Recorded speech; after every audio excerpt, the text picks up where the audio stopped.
Hare Krishna, dear devotees. Welcome to the webinar on Vrajakatamrita. I'm very, very grateful to Mirabai Didi and all the devotees of Australia and to Srinami Krishna Prabhu and all senior devotees who have blessed me by instructing me to start speaking here. So I feel very, very fortunate to have this opportunity. And I beg the cosmos mercy of my Guru Dev and my Guru Varga to be able to do this. And here we are in Imlitala right now in Vrindavan, in Gopinath Bhavan. Very, very fortunate to be here because it is a very, very special place to be on Gora Purnima. Tomorrow is Gora Purnima, so this makes today the Adhivas Tithi, the festival where we prepare for the actual festival to come up. It's a very, very auspicious day. Adhivas Tithi is very important so we can prepare for the actual happening. It's like, you know, when a woman is pregnant, she undergoes through all the transformations together with the child to prepare for the birth. And the birthing is not just that one day, but the 9 months. And so today we are preparing, and I thought this is perfect day, of course, to start this katha. We prepare for the appearance of Chaitanya Mahaprabhu. And since he is very central in our seminars, it's a wonderful day to start this webinar because, as we will see, it has very, very deep implications in Vraja Bhakti. When we meditate on Gaur Leela in Vrindavan. And so today this topic is Gaur Leela in Vrindavan. And this is a subtopic, of course, of our main webinar. And it's a topic that is quite deep, but I'm seeing from the participants that most of you are already in this line for quite some time. So I hope it will be okay for all of you to understand. I'm trying to make it simple as I promised. But because today is such a special day, I thought it would be nice if we would speak on this topic today. And definitely the coming kathas will be more basic. So we'll go back a little bit and start from more basic topics, starting with, you know, like God consciousness and then Krishna consciousness, and then going into Gaura consciousness and Radha consciousness in relation to Vrindavan, of course, always. So just to give you a little overview, you have already read the description, and this is where we're heading at. The speciality of Vraja Bhakti is very, very deep and very important for us to understand why we need to practice this very particular Vraja Bhakti so we can have access to Vraja Leela and ultimately attain eternal Vrindavan. And it's a very particular bhakti that we are being given by Sri Chaitanya Mahaprabhu.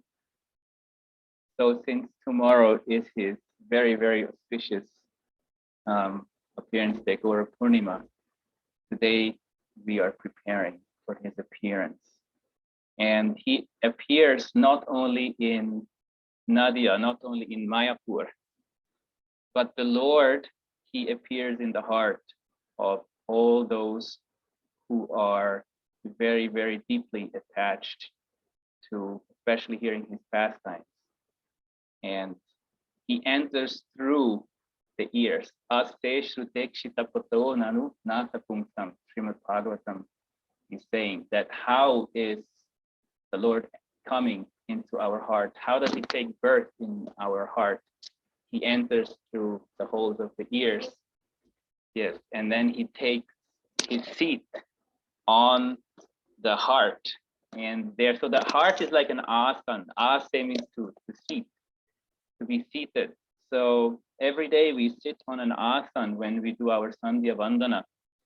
And so the asan is considered very, very precious and sacred, not to be shared with others, even not with other devotees in the Gaudiya Math, because it's a very particular meditation that is seated by this asana. So similarly, our very particular meditation seeds, like a seed in our heart, a very, very particular form of the Lord. And this is also what this shloka then goes on to say.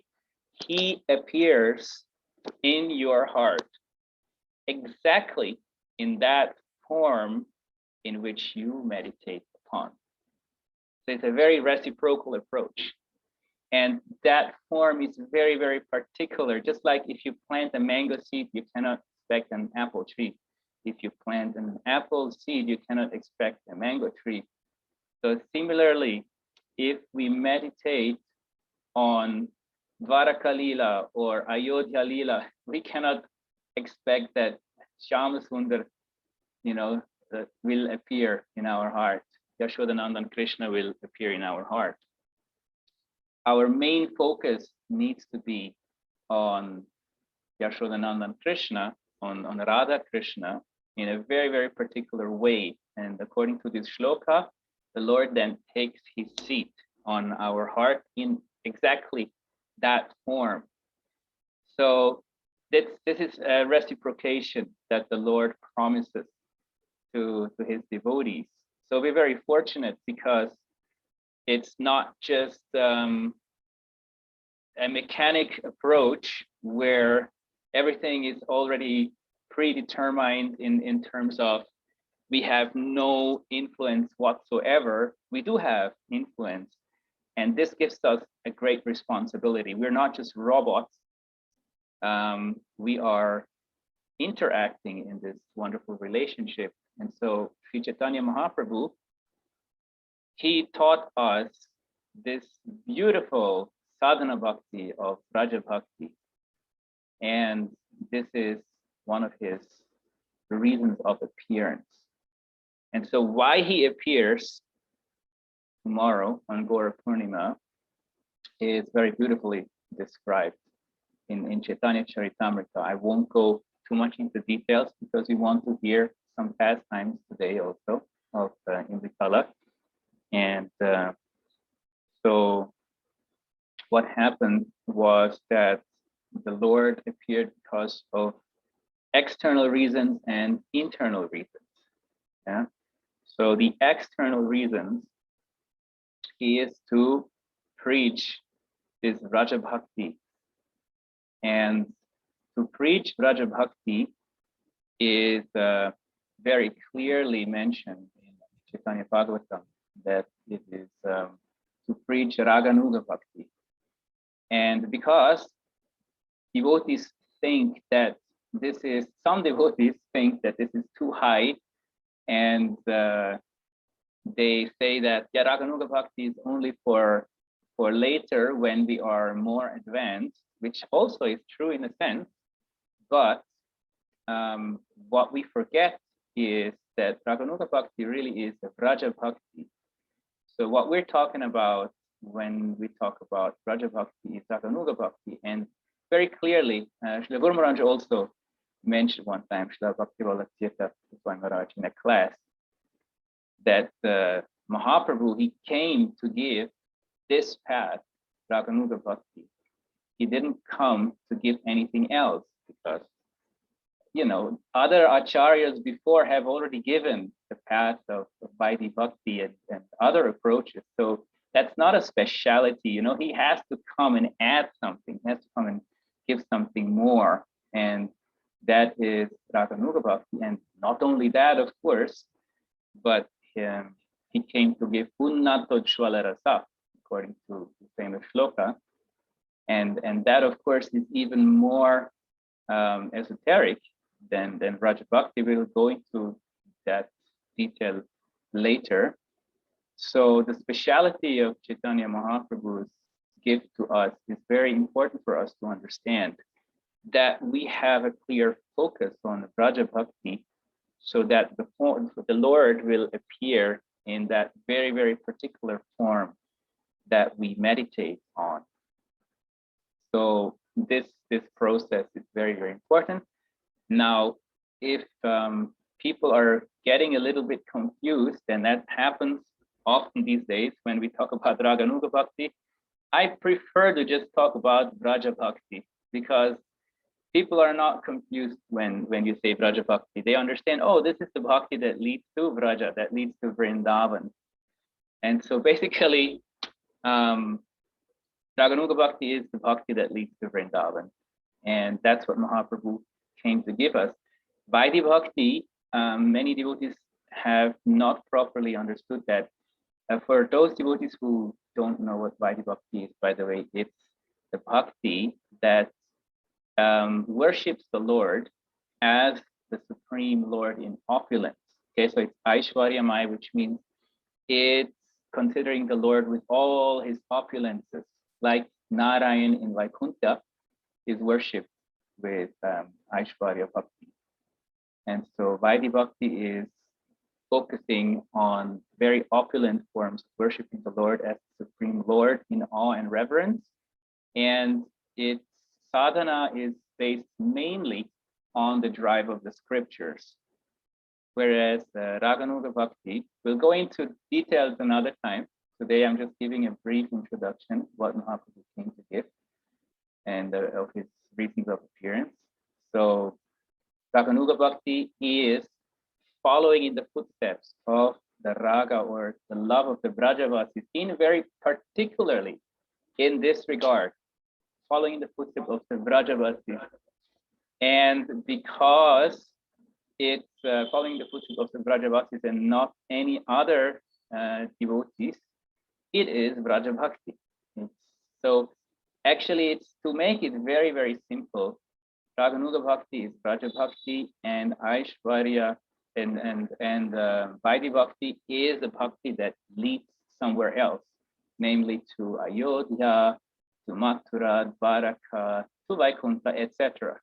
But this is something that many devotees have not yet understood, that there's these two divisions of bhakti. One is in opulence, one is in sweetness. Yeah, the bhakti in opulence, which is Vaidhi Bhakti, leads to anywhere else but not Vrindavan. Okay, and the bhakti that is in sweetness, which is synonymous with Vraja Bhakti, leads to Vrindavan, and this is the only way that that we can attain Vrindavan. That's why Chaitanya Mahaprabhu came to give us this great treasure, to make sure that we reach Vrindavan and not any other place. Now, you may ask, why is this so? You know, well, it's actually quite simple to understand if we look at personal relationships. Okay, so, and here we take an example of Krishna Lila. When the Gopas, they are climbing the trees, then they step on each other's shoulders, and Krishna is just one of their friends. Yeah, so they climb on Krishna's shoulder and they get the fruits from the trees and they relish the fruits together. They bite, you know, the mango, and then they say, Krishna, this one is the best one, have a bite. And Krishna also has a bite. But outside Vrindavan, in Ayodhya, in Mathura, etc., in other holy places where we worship the Lord, this is considered offensive because it breaches the protocol of opulence, of Aishwarya. How can you put your foot on the shoulder of the Lord? It's absolutely unthinkable. Yeah. How can you taste the fruit before you offer it to the Lord? Again, absolutely unthinkable. What to speak of actually giving him your prasadi? Yeah, absolutely unthinkable. And so this is a very sweet way of interacting with the Lord on a very intimate level. And obviously, if you want to have such a relationship, you cannot think of Krishna as the Supreme Lord. If you would think of Krishna as the Supreme Lord, oh Bhagavan, I cannot step on your shoulder, I cannot eat before you, I cannot give you mango before you taste it, it's just not possible for you to participate in his pastimes. So it's a disqualification. So what is a qualification in other dhams to enter is a disqualification in Vrindavan. And so this is something that we have to very, very clearly understand. It's not about one being more advanced than the other, like Raganuga Bhakti being more advanced than Vaidhi Bhakti, and we should have a step-by-step process. These are parallel tracks of sadhana.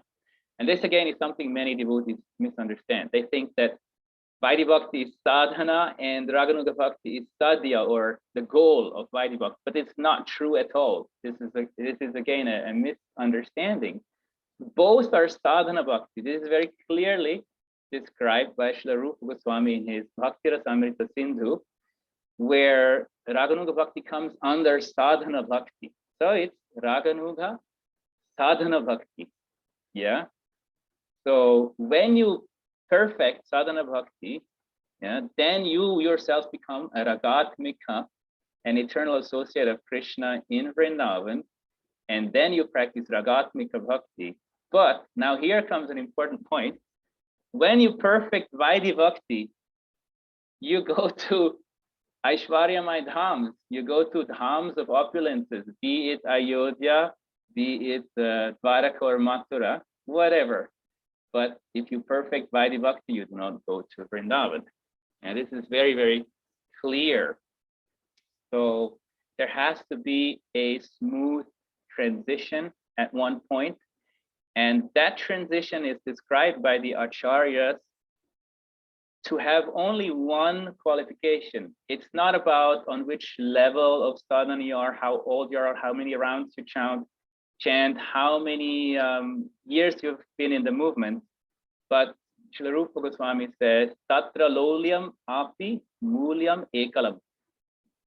The only price or mulyam to practice Raganuga Bhakti is lolyam, is the intense greed. It's also called lobha, to follow in the footsteps of the Vrajavasis.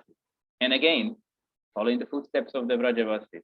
Yeah, this is the actual definition of Vraja Bhakti or Raganuga Bhakti. So it's not such a big thing in terms of, wow, it's so exalted, I can never get there.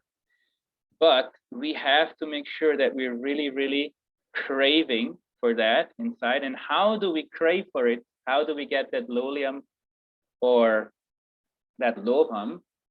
Krishna says in the Gita that sangat sanjayate kamaha. Your kama, your desire, develops according to your sangha, association. There's many ways how to explain that shloka, but this is a very positive way of explaining it. If you're in the association of those who want to attain Vrindavan, those who practice Vraja Bhakti, naturally you will have that feeling rising in your heart as well, and you will very quickly also attain that lolyam. It's just a question of time you spend with them, intensity, and how much you also serve them, because association means that you have to do those 6 kind of loving ways of associating with devotees that Srila Rupa Goswami describes, Dadati Pratigrinati, etc. Yeah, you're aware of those. And so it's associating through serving, through accepting prasadam, giving prasadam, accepting some gifts, giving some gifts, and opening one's heart to them, and in inquiring very confidentially, hearing their Rajakatha especially.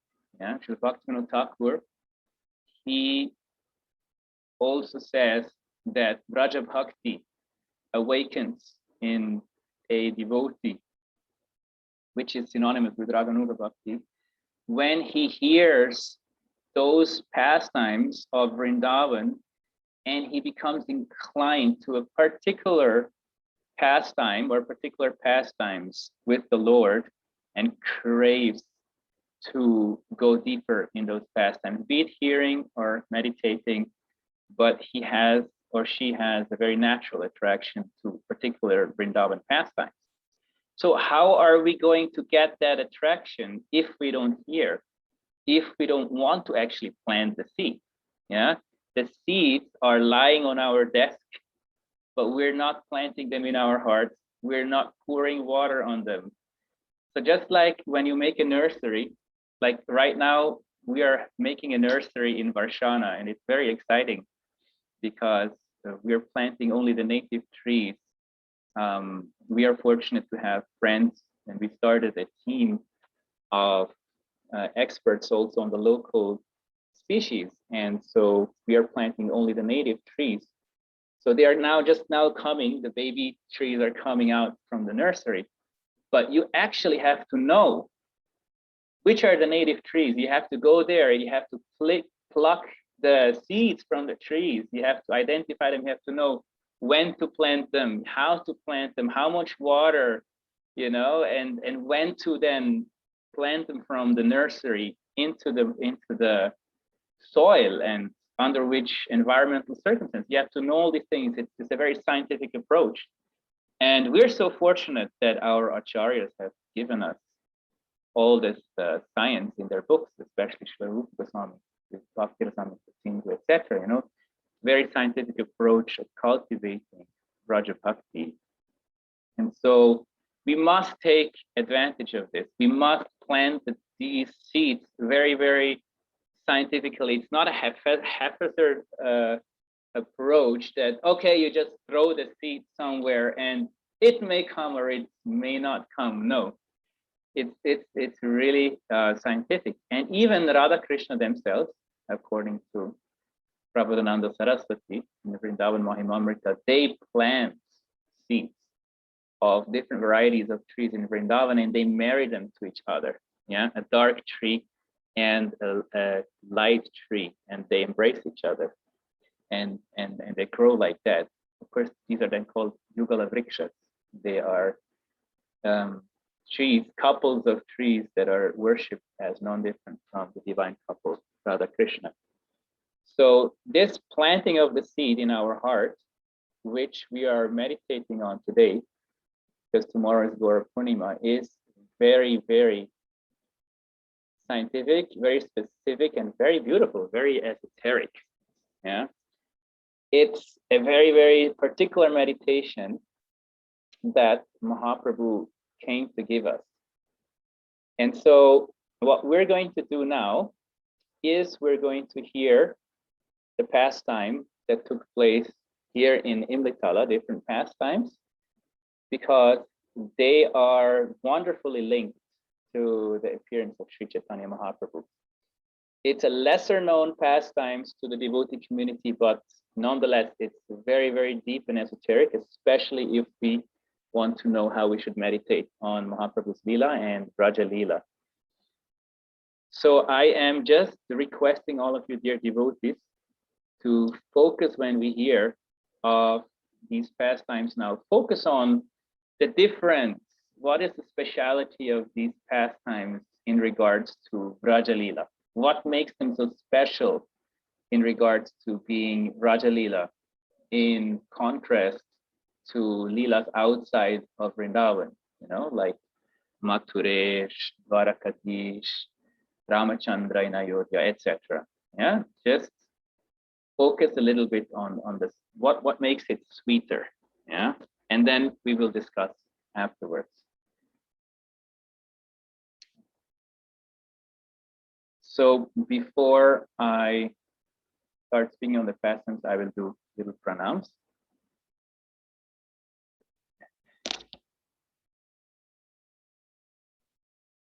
Vandeham Shri Guru Bhutapada Kamalam Shri Guru Vaishnavam Shri Rupam Sagrajatam Sahajana Ratna Tanvitam Tam Sajivam Sadvaitam Savadhutam Parijana Sahitam Krishna Chaitanya Devam Shri Radha Krishna Padam Sagana Lalita Shri Vishakam Om Jnana Timiranda Jananjana Shalakaya Chakshurunmilitam Yena Tasmai Shri Gurave Namah. Namo Mahavadanyaya Krishna Prema Pradayate Krishnaya Krishna Chaitanya Namyo He Krishna Karuna Sindhu Sandho Sadatsate Gopesha Gopika Kanta Radha Kanta Tapta Kanchana Gourangi Radhe Vrindavaneshwari Vishwapana Sute Devi Tanamani Jaya Shri Krishna Chaitanya Prabhu Nityananda Shri Advaita Gadadhara Shivasadi Gaura Bhakta Vrinda Hare Krishna Krishna Krishna Hare Hare Hare Rama Rama Rama Hare Hare.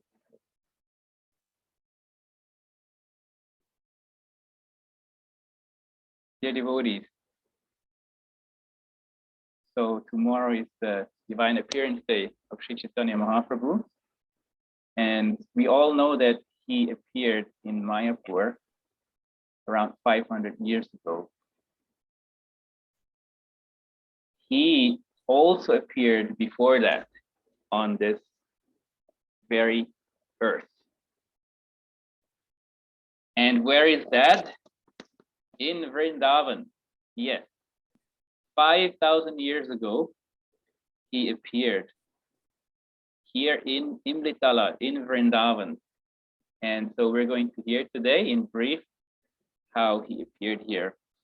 If you're interested in the details, we are going to speak on this separately in a different webinar.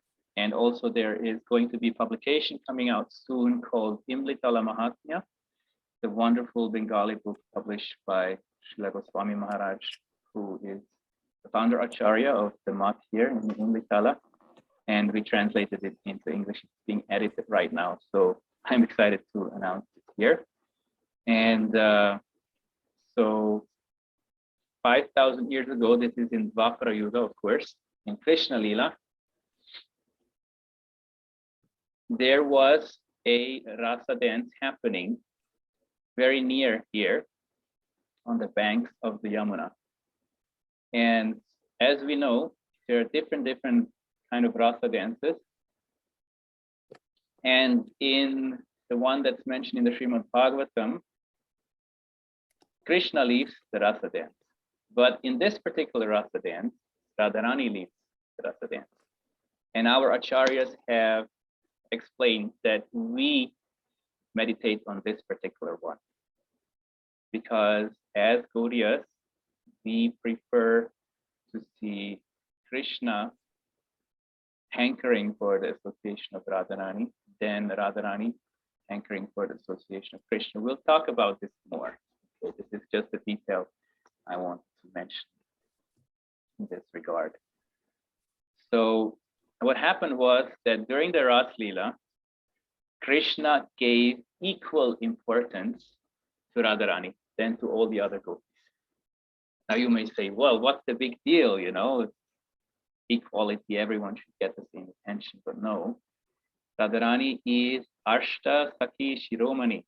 She is the crown jewel of all the Ashta Sakhis, of all the 8 primary Sakhis of Krishna. So not only does she deserve a special attention from Krishna, but if Krishna does not give her that special attention, Krishna can also not get the highest pleasure. So when that happened, then Radharani left the rasa dance. And in a sulky mood, she went far away from there. And then suddenly Krishna realized that, oh, what's happening? I'm not getting the same ananda today, not getting the same bliss. Oh, it must be that my Praneshwari is missing. And she was right. Radharani was not there. So, of course, immediately he became very much disturbed, and he also left the Ras Leela and he started looking for Radharani anxiously, as it were, in all the kunjas of Vrindavan. But she was nowhere to be found because she was so sulky. Sulky in Sanskrit means, she manifests the pastimes of Man. She became Manini. That she was so sulky that she actually crossed the Yamuna River and went all the way to the other side and sat down somewhere and started crying profusely. So Krishna was not able to find her. And so finally he was thinking, what can I do? I'm so desperate to meet her, but I'm not lucky to find her. I shall take shelter of the trees of Vrindavan. And this is very, very beautiful again. Think about why Krishna takes shelter of the trees, right? Again, this is very sweet pastime, Raja Leela. And so he remembers that there was one particular tree under which Radharani was crowned the queen of Vrindavan, Vrindavaneshwari. And that's an Imli tree. And that's, of course, the tree here in Imlitala, the tamarind tree that we all have darshan here. And so he took shelter of that Imli tree and sat down on its roots and started to cry and started to chant the names of Radha. Radhe, Radhe, Prana Rakho Radhe. Please save my life, O Radharani, and give me your darshan. And in the meanwhile, Radharani was on the other side of the Yamuna, and she was also shedding tears because she's not, of course, the least selfish. She would never leave the rasa dance because she's not getting the proper respect. But as I said, the reason why she left is because in this way, Krishna would not be getting the highest bliss. And then Radharani is also not happy. So while she was in this sulky mood, tears were streaming down from her eyes. And these tears formed a beautiful lake full of the mood of her sulkiness. And that is Mansarovar. So for those of you who have been to the other side of Yamuna and have seen this beautiful lake, Mansarovar, this lake was formed by the tears of Radharani when she was in this mood of sulkiness. And in this mood, remembering Krishna, suddenly her entire bodily hue, her color turned Shyama, she, Radharani, who's Sapta Kanchana Gaurangi, her beautiful golden complexion turned bluish, blackish like Krishna. So much she is immersed in empathic insight of what's going on in Krishna's heart, that also that thinking of Krishna manifests directly in changing her bodily hue into blackish color. So this is very important for us to remember that even before Krishna turned golden, Radharani, she turned blackish. Yeah? So she is the original teacher of empathy, how to imbibe the mood of one's object of worship. And then she realized that Krishna is there on the other side of the Yamuna, crying for her. So she eventually got up and went to Imlitala. In the meantime, Krishna is there sitting under the Imli tree, chanting Radharani's name. And as we have heard from our Guru Varga, Nama Namino Abhinna, there is no difference between the name and the named. They are one and the same. So when Krishna is chanting Radha's name, then Radha's mood is also coming and embracing him. Radha Bhav, her Bhav is called Mahabhav. and being embraced by her mood that completely enters into his heart. Also, immediately, the golden complexion of Radharani manifested on Krishna's body, completely covering his Shyama effulgence. And right there and then, he became Gaura Sundar. So Shyama Sundar in Imlitala became Gaura Sundar for the very first time 5,000 years ago. Yeah. So this is also an appearance pastime of Gaura Sundar that we can remember today and tomorrow. And it's very, very helpful pastimes for us to remember, especially because it's leading straight to the essence of who Chaitanya Mahaprabhu is. Yeah? He is Krishna completely absorbed in the mood of Radharani. And because he's completely absorbed in the mood of Radharani, her golden color simultaneously immediately manifests on him. And so he became Gaura Sundar. And now, after he became Gaura Sundar, Radharani arrives in Imlitala, in the beautiful Kunja, with her Sakhis. And they see this beautiful, attractive, golden boy sitting under the Imli tree. And I'll share a screen with you, so you can have a look at this. I couldn't figure out how to do this in PowerPoint, but at least I'm trying my best to do this here with Word. So, share screen.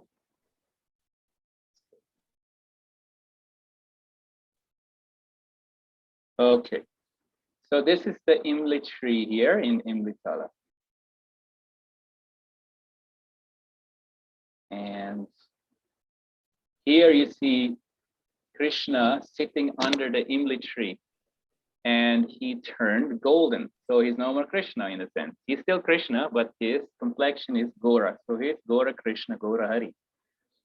And Radharani, she is touching him, because what actually happened was that one of the Sakhis then said, according to Imlitala Mahatmya,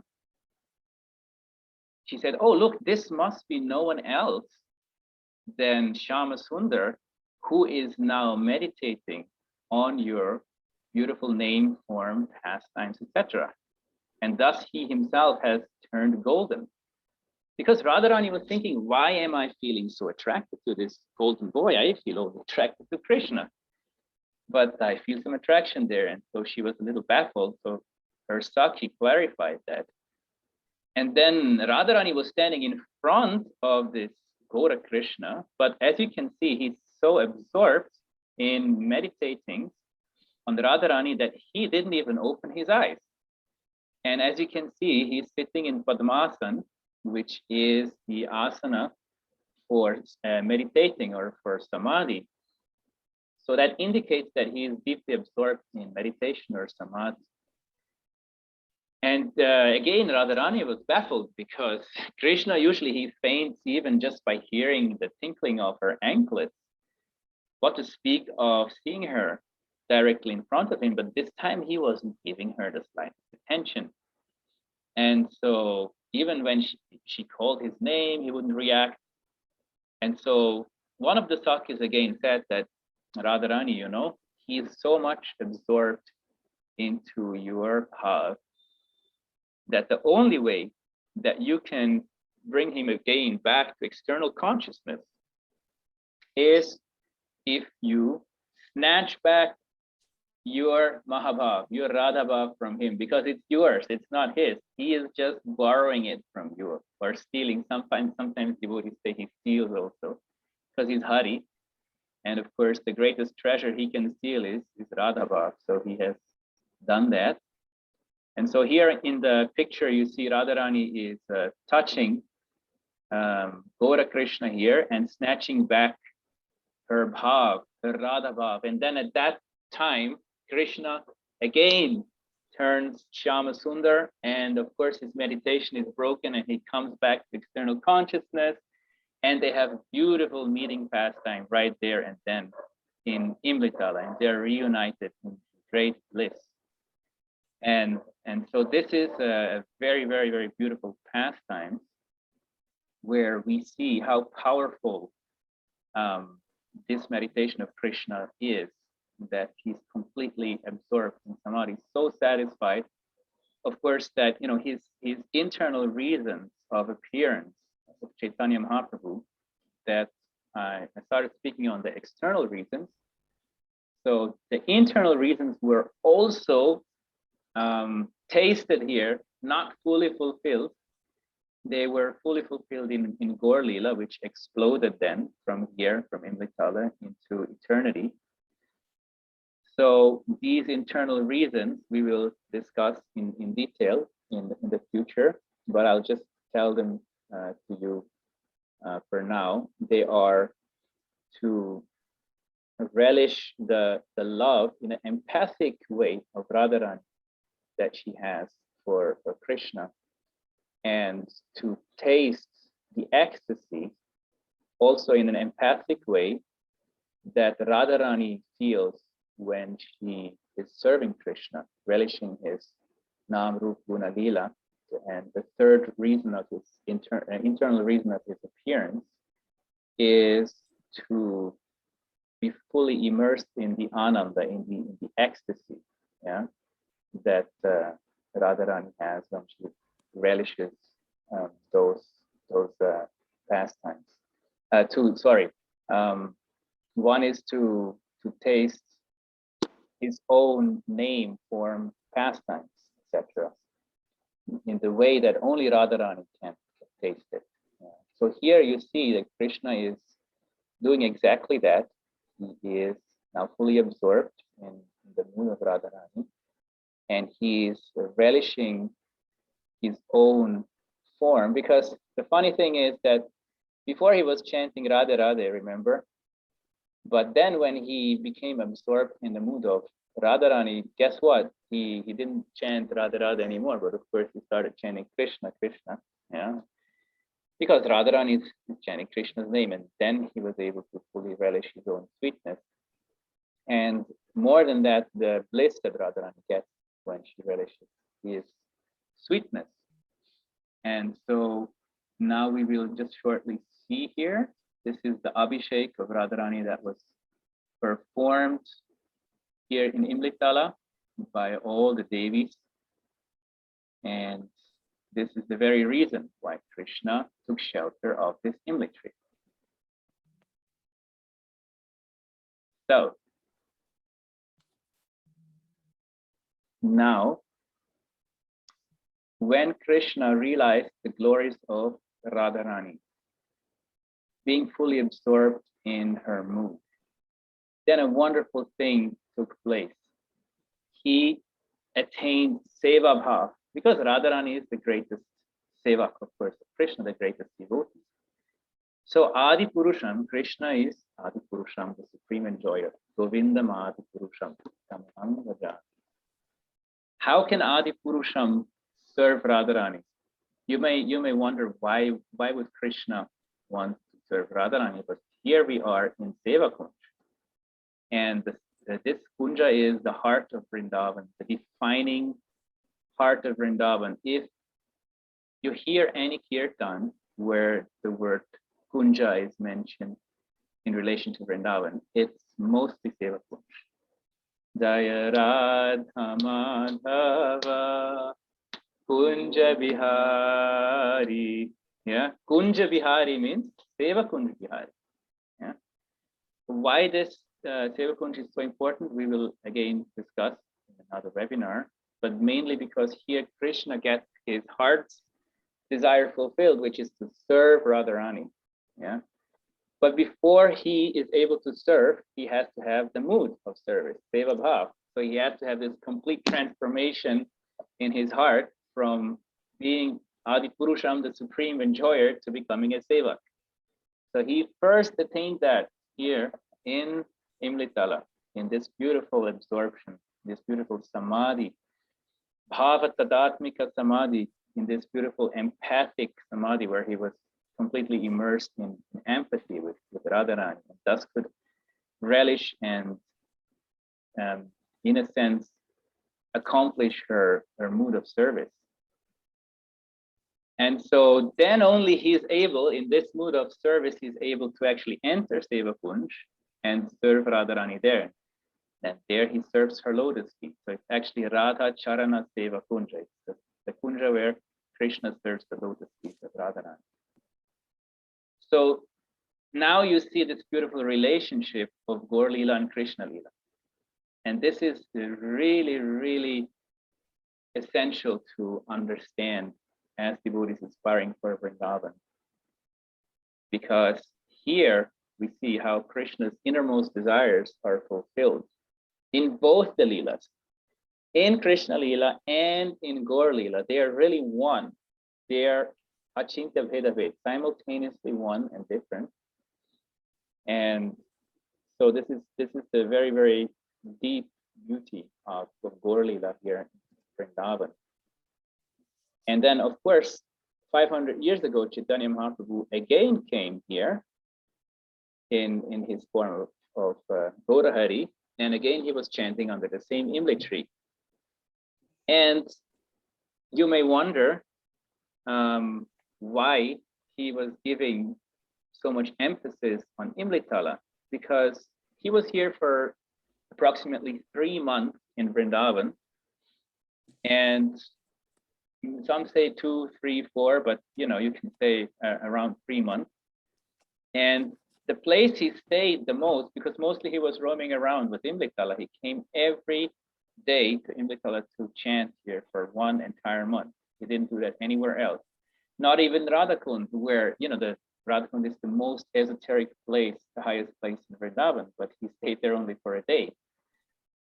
It's to again emphasize this very, very important entrance into Seva Bhav and into who is really Krishna in the core of his heart. He is now realizing the glories of Radharani and wants to himself become a servant of Radharani. And this is the beauty of Braja Leela. And in Gaur Leela, again, Chaitanya Mahaprabhu, when he started to chant here in Imlitala, one important thing happened. He turned blackish, because suddenly he was remembering his Krishna pastimes, seeing the beauty of Vrindavan, and again he turned blackish, and then he lost Radha Bhav, because Chaitanya Mahaprabhu is Krishna in the mood of Radharani, relishing Radha Bhav, and he got up from his meditation and he said, no, this cannot happen. And he again turned golden, but he said that I don't want to lose Radha Bhav. This is not what I came here for. I came here to relish Radha Bhav. And here in Vrindavan, everything reminds me of my pastime of Shyam Sundar. And again, I'm becoming Shyam Sundar. No, I'm going back to Puri. And shortly after that, his servant, for another reason, but Yogamaya arranged for that, his servant arranged for him to go back to Puri. And then he spent the rest of his life in Puri, South India, etc. But he never came back to Vrindavan. So this is a very, very deep, very, very beautiful topic. And let us remember now, what is the speciality of these pastimes in terms of Braja Bhakti? What makes them so special? So this is the fact that Krishna, who is the Supreme Personality of Godhead, he himself desires to serve his devotee, Radharani. He himself desires to understand his devotee fully, entirely. And this only happens in the Vrindavan pastime to such an extent. And he is not thinking of himself as Bhagavan, especially not in his form of Chaitanya Mahaprabhu. He's thinking himself only to be an adolescent youth. And of Radharani, he's thinking as his dearmost girlfriend. So this is very, very beautiful in the Vrindavan pastimes. And if we want to understand the heart of Chaitanya Mahaprabhu, then we have to understand that from the Acharyas. And the Acharya who has really understood Mahaprabhu's heart is, of course, no one else than Srila Rupa Goswami.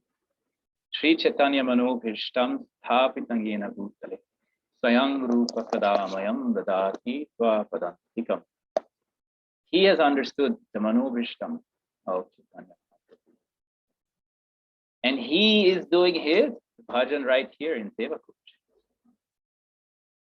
So all our previous acharyas are very, very closely, intimately related to Imritala and to this appearance of Chaitanya Mahaprabhu here for the first time. In fact, Srila Bhaktisiddhanta Saraswati Prabhupada said, I am residing eternally here in Imritala, because this is really the axis of the entrance into the deeper pastimes here in Vrindavan. It's called a Siddhapit, a place of perfection, not only for us sadhakas, but even for Krishna himself. Because what siddhi did he get here? Which perfection?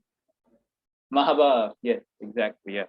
He attained Mahabhav here, Radha Bhav, Seva Bhav.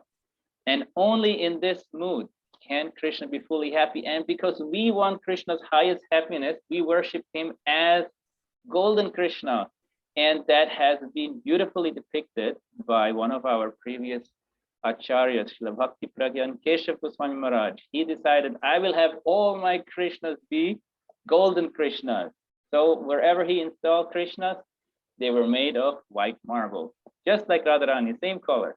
Yeah, you can see here in Gopinath Bhavan also, Srila Narayan Maharaj follows the same practices in his temples. This beautiful Radha Gopinath deities here are also both of white marble. So Krishna is Gaura Krishna, he is Gaura Hari here. And the same is there in all of Bhakti Pragyan Keshav Goswami Maharaj's temples, because this darshan is also important, that we cherish this darshan of the Golden Krishna, in whose heart all his internal desires are fulfilled. And so this Gaur Lila that then exploded from Imritala into all eternity and manifested in Nadia, in Puri, South India, and everywhere in Gauravan or Gauradesh, this pastime really has a very, very deep essence right here in Vrindavan. And Achyutalal Bhatta Goswami once told very beautifully, all of Gauravan, or all of the pastime places of Mahaprabhu, they are Vibhu. They are expansions of Vrindavan. They are Vibhu Vrindavan. So they are non-different from Vrindavan. So in this way, we have to understand that Chaitanya Mahaprabhu never went outside of Vrindavan. In Vrindavan. Of course, Krishna cannot be happy anywhere else but in Vrindavan. So when we meditate on him taking birth in Nadia, him roaming around in Nadia, etc., and in Puri, etc., we have to remember that this is really Vrindavan in a very special way, giving us a very, very special entry into the sweetness of Vrindavan. And so this sweetness is such a huge treasure that we know exactly this particular way of relating to Vrindavan. So we actually get entry there, that of course we are eternally indebted to Srila Rupa Goswami, all the acharyas in Chaitanya Mahaprabhu. And the way for us to pay back that debt, although that's not really possible, is of course that we plant the seed properly. And so today on this Adivas Tithi, we are doing just that. We're planting the seed of this beautiful meditation, that tomorrow, the whole day, we will relish this beautiful meditation and for all of eternity, but especially today and especially tomorrow.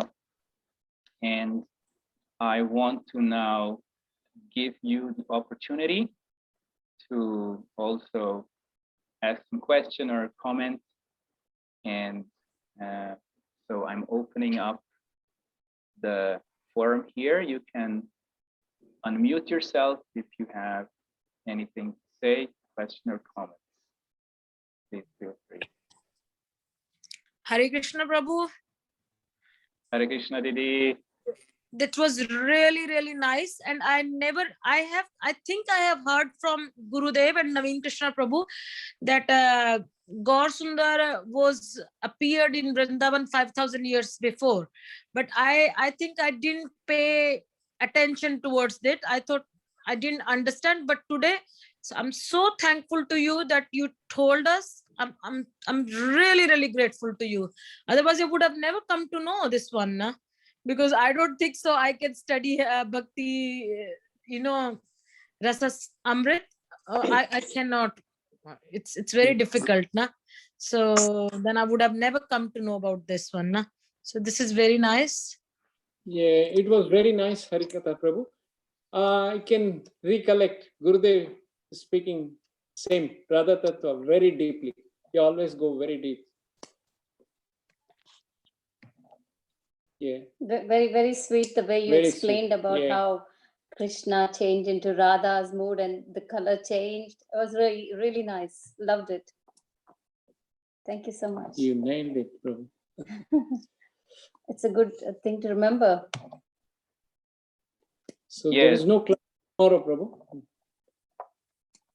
Yes, really, we are so fortunate that we are able to hear these pastimes from our Guru Vargas.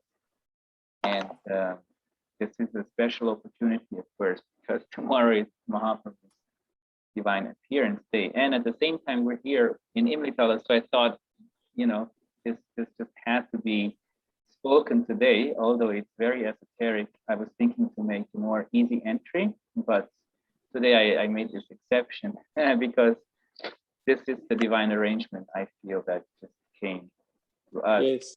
Yes. Definitely. Prabhu? Yes, Didi, please. I hear you. I just if you can explain I was reading the Maha Mantra, the commentary of Jiva Goswami. Is the second pair of the Maha Mantra? Is this one according to the translation that I read? Is that he can transform with his limbs, he can transform the gold in dark color. Is this similar pastimes in the, I don't know, I just wanted to, that the Gaura Sundara, it was immersed in Radha Baba and break the meditation and become dark? I don't know. Okay, Didi, you were saying Srila Jiva Goswami describes in his explanation of the commentary on the Maha Mantra. Yes. Then I didn't quite understand the part where you say about the color. Can you please repeat only that part? What I remember, I don't have the book with me now. I have another room, but I remember the second pair. He say that the limbs, by the limbs of Krishna, by his own limbs, these angas, it can transform gold in black color. So is this related with the pastime of he was immersed in Radha Baba and broke the meditation, become again Krishna? Oh, okay. It can transform the blackish color into the golden color, right? Yes. Like Chintamani. Oh, beautiful. Yes, yes. Because Harinama Chintamani, Harinama is Chintamani, is the wish fulfilling stone. And of course, Sparshamani, this is another name for Krishna, is a touchstone. Okay, so touchstones are stones. When you touch it to metal, then they become gold. So, of course, I don't want to speculate on how Jiva Goswami would refer to that, but definitely when Krishna was chanting Radharani's name, definitely he turned golden, as we can see in this pastime. So yes, if this is what Jiva Goswami is expressing, then this is beautiful poetry, definitely. And I would have to look into the shloka to give you a clear answer and ask my seniors, but I think it's a beautiful comment you're giving here. Yeah, thank you. We should look into that. That's a very beautiful addition to this katha. Thank you so much. Prabhu, I also heard that Krishna took initiation from one of the, I forgot the name, Shandilya, not Shandilya Muni. No. Some rishis, he is given the Diksha mantra of Radharani. Krishna is chanting Okay. only Radharani's mantra. Okay. I haven't heard about this particular pastime, Prabhuji. Yeah. I know that Krishna is given initiation also by Radharani in certain pastimes, because of course he's chanting Radha Nam, but according to tradition, you have to get Diksha, right? Yeah. So you don't just start chanting without Diksha. So there are a few pastimes where Radharani is also giving Diksha. And of course, in the Gayatri mantra that we all chant, and because Krishna is also chanting the Gayatri mantra, probably because he's a Dvija, he's a twice born, although he's a Vaishya in terms of his Varnashram consideration here in Vrindavan. Then of course, later he also plays the role of a Kshatriya, but he's a twice born, so he is chanting the Gayatri. And according to Srila Bhakti Rakshak Sridhar Dev Goswami Maharaj, the Gayatri mantra is actually Radha mantra, and he explains it very beautifully. Yeah. Yeah. And one more point, Prabhu. Krishna without Radhe is like my Gurudev said that Krishna is without Radhe is like a Nirvishesh Brahma. No Radharani means he is Nirvishesh Brahma. So nothing. No? Yes, this is of course a typical Vrindavan mood of describing the relationship of Radha and Krishna, and they can be very bold. And even, I mean, if you listen, for example, also to Srila Gaur Govinda Maharaj, because Chaitanya Mahaprabhu really is the living proof of Radharani's glory. He is the very embodiment of Radha Kirtan, of the embodiment of the glories of Radharani.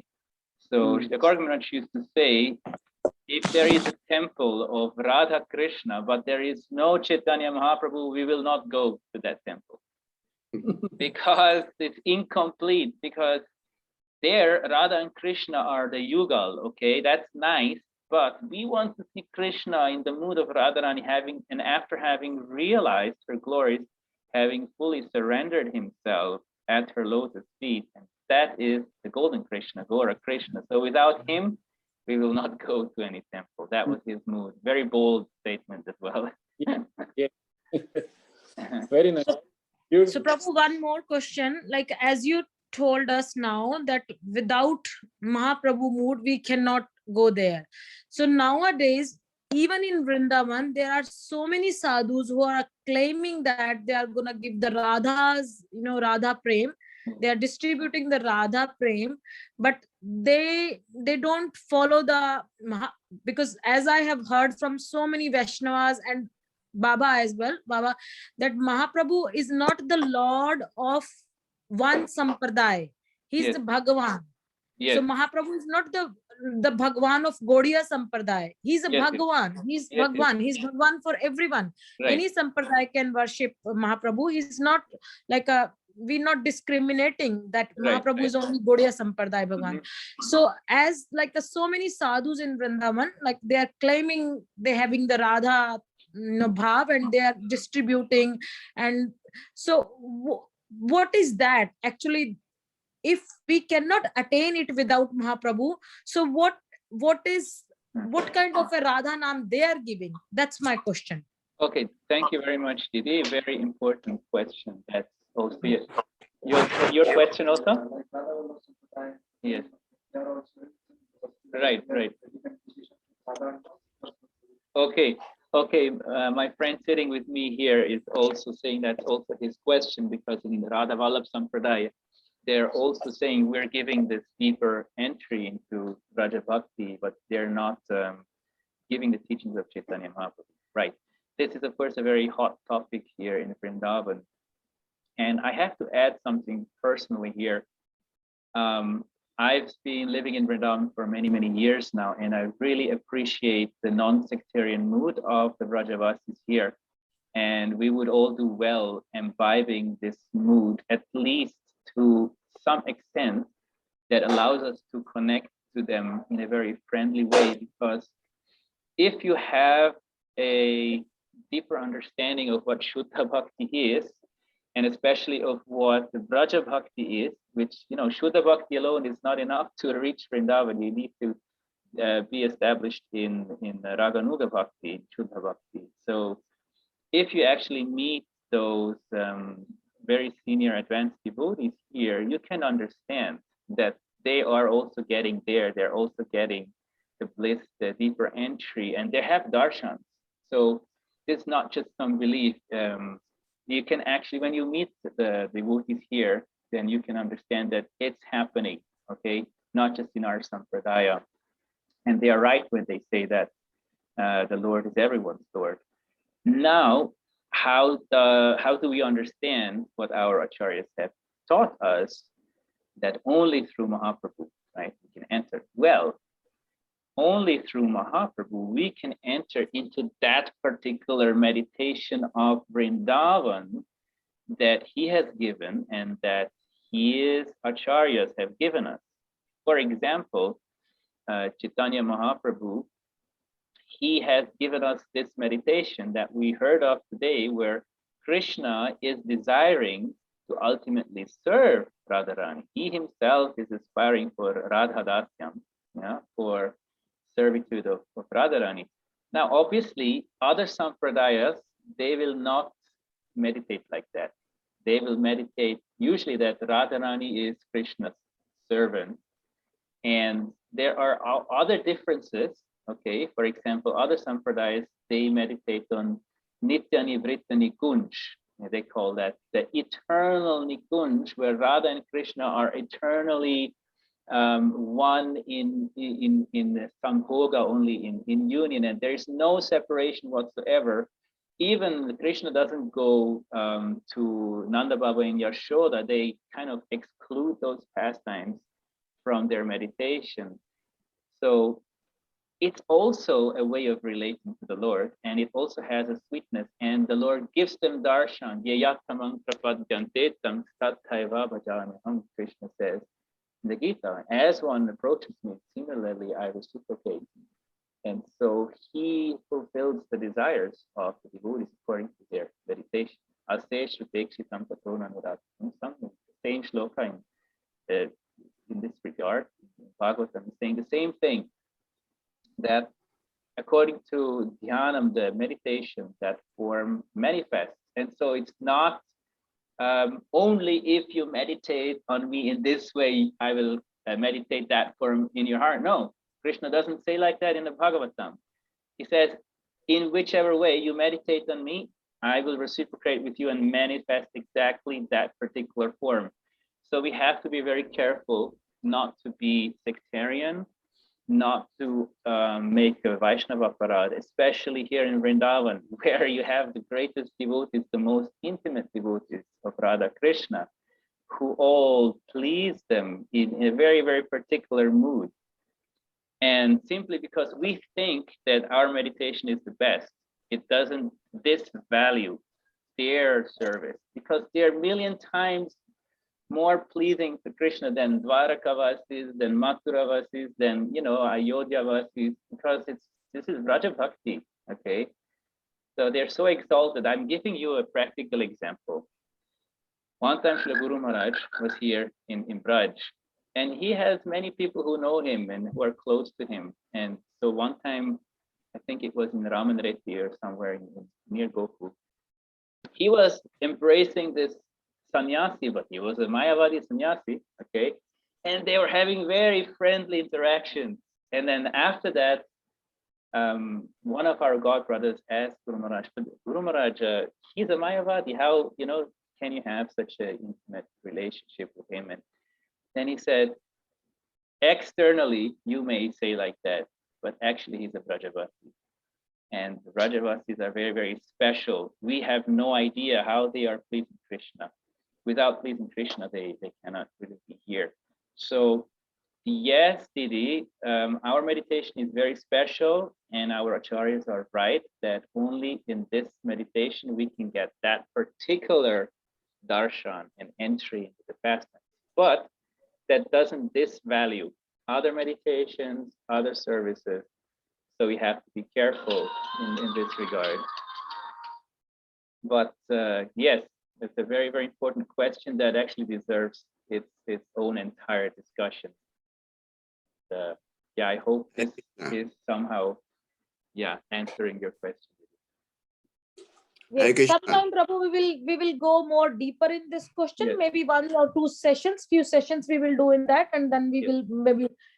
I understand a bit, but then I'll be able to understand more deeply and thoroughly.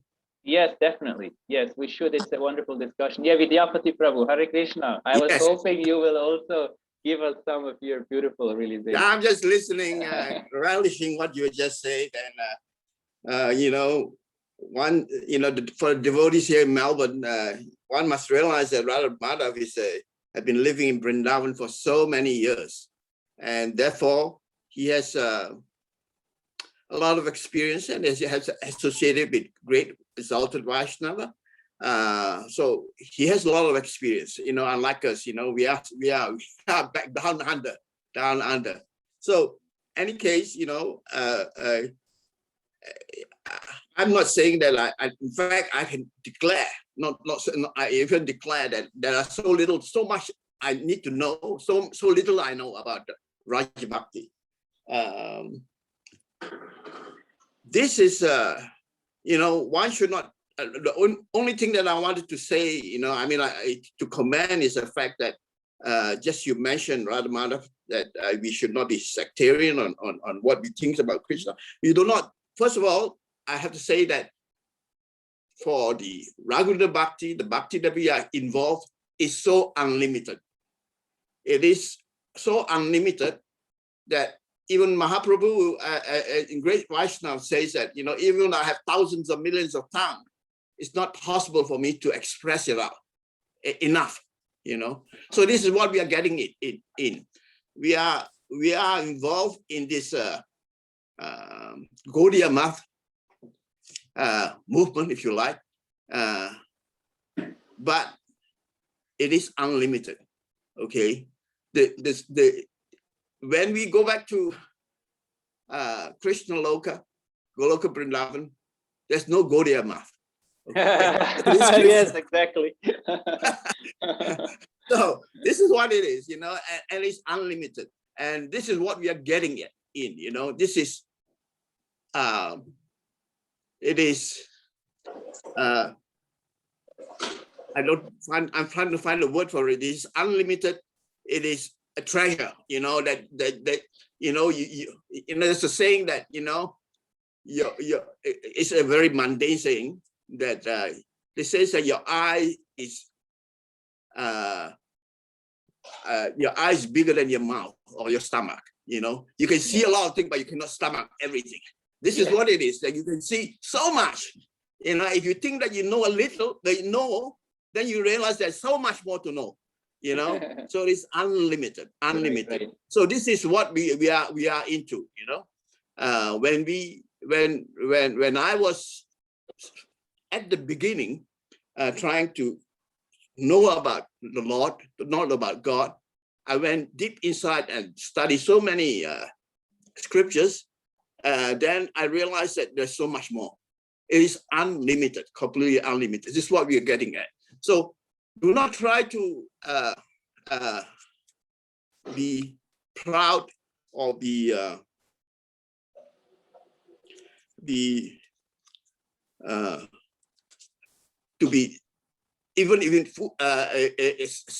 seated or satisfied, you know, that you know that much, you know, but there's more and much more that you can actually absorb, you know. There's more, there's so much more. So try not to think that I am in Gaudiya Math. This is the best of all, you know, and this is the topmost, you know, and the cake is so big, you know, Yeah. you need that one slice, you know. That is the beauty. That's the beauty of Krishna consciousness. It is unlimited, unlimited. And to not try to be to pretend yourself that you know a lot. In fact, you do not know a lot. That's I mean, I'm not saying, you know, for anybody, but basically, as you know, the more you know about Krishna is the less the more you want to know more about Krishna. That's unlimited. Hare Krishna. That's all I want to say. That's basically an answer to also to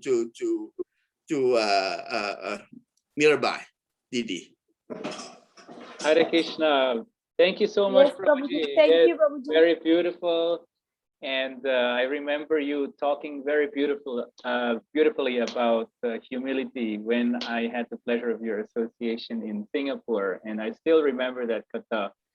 And also I remember talking to you about Srila Guru Maharaj, how he used to say that if anybody thinks that he has fully realized God, he has not realized God, because he is Asim Krishna, he is unlimited, like you were saying so beautifully. So like you said, if you really realize him, you realize that you cannot fully realize him.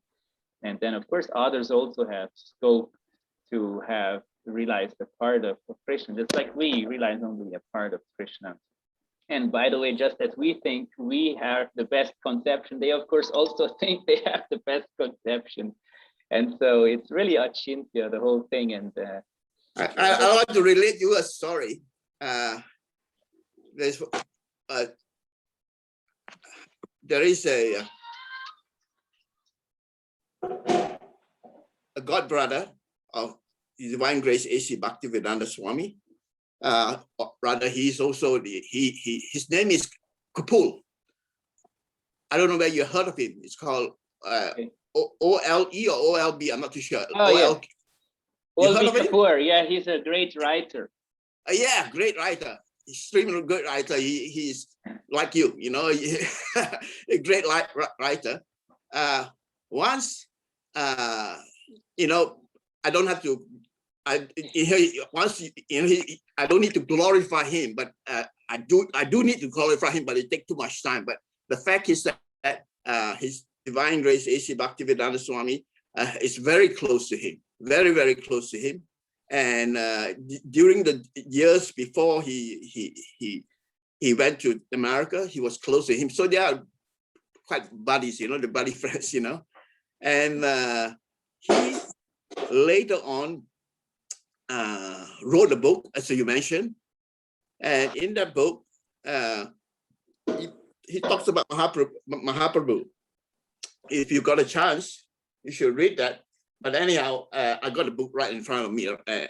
I'm trying to read it. I have not read it actually yet. I bought the book so many years ago, but I didn't have really time to read completely on it. I probably read it once, but now I've forgotten. I want to read it again one more time. Once he came, as some devotees came to see him, and he's really the devotees, you know,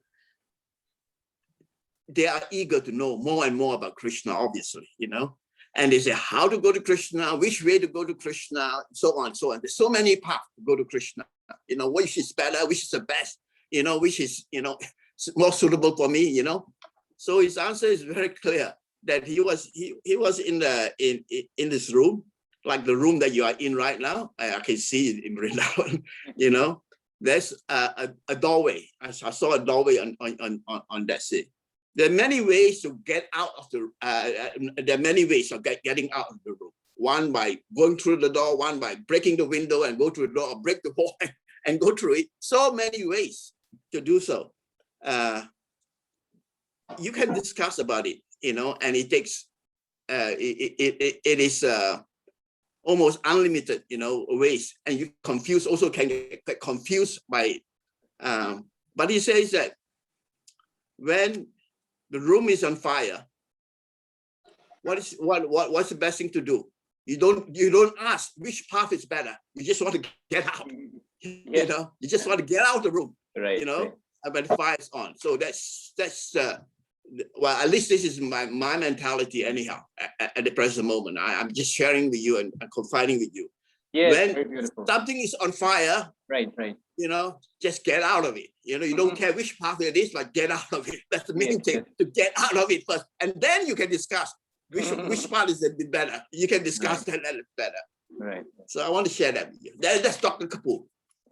Thank you, Prabhuji. Thank you. Very beautiful. Yes, O.B.L. Kapoor, he wrote very beautiful books like The Saints of Raja that I'm Right. yet to read. And it's a classic. And many of my friends recommended me to read it. It's on the top of my list to get to be read.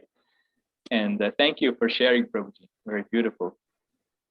Hare Krishna. Hare Krishna. Any Yeah, other That's nice. commentaries or any other questions? Can you introduce the friend beside you? I don't know who he is. Okay, please come and show your face to the devotees. You can introduce yourselves here. Hare Krishna. Jai. Hare Krishna, Prabhus and Matas. Hare Krishna. Hare Bol. Yes, please. Hare Krishna, Prabhuji. Hare Krishna. Hare Krishna, Prabhu. Hare Krishna. Very nice, Prabhuji. Yes. My name is Ayush Dubey. So I just met Prabhuji in Imlitala, and just yesterday it was, right? And day before yesterday, right? And so we are actually going to Radhakund together now. The driver is already calling us, and so it's just the Lord's arrangement that he was able to join today. Thank you. And yeah, I'm so happy that all of us were able to be here together today. And I'm thanking again all the devotees who have arranged for this, and very grateful to you and to Shri Guru Maharaj and all our Guru Vargas for their blessings.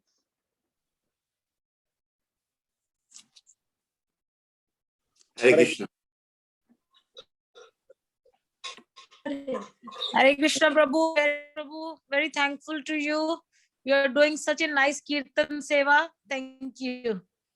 Thank you, Prabhu, for such an nectarian class and beautiful association of devotees. Hare Krishna. Hare Krishna, dear devotees.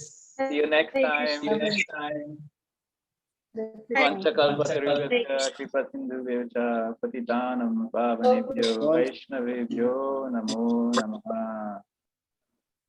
Jai Satchidananda Gaur Hari Ki Jai. Wishing you a wonderful Gaur Purnima tomorrow. Hare Krishna.